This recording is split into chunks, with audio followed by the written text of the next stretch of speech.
તો પુરુષોત્તમ રૂપાલાની સામે ક્ષત્રિય સમાજમાં રોષ યથાવત છે। ધંધુકામાં 7મી એપ્રિલે ક્ષત્રિય સમાજનું મહાસંમેલન। ધંધુકા રાજપૂત સમાજ બોર્ડિંગમાં મહાબેઠક યોજાઈ। મહાસંમેલનની રણનીતિ અંગે બેઠકમાં ચર્ચાઓ। ધંધુકા અને ધોલેરાના ક્ષત્રિય આગેવાનો અહીં હાજર રહ્યા હતા। રાણપુર બરવાડા તાલુકાના આગેવાનો હાજર રહ્યા હતા।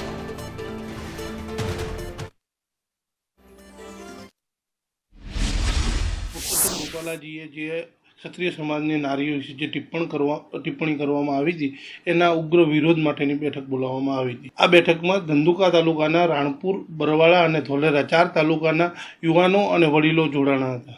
શું કેવી રણનીતિ ઘડાય, કેવા પ્રકારનો નિર્ણય લેવાયો?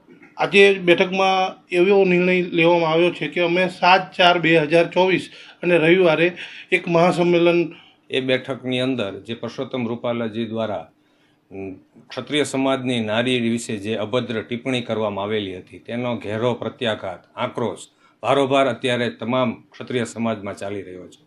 તે બાબતે શું કાર્યવાહી કરવી તેના માટે થઈને આગામી સમયમાં શું પગલાં લેવા કે આનો વિરોધ કેવી રીતના દર્શાવવો તે બાબતે 7 તારીખ 7/4/2024ના રોજ એક મહાસંમેલન કરવાનું અત્યારે સમાજની અંદર જે આજની તારીખમાં મિટિંગ ભરાણી તેમાં નક્કી કરવામાં આવેલું છે।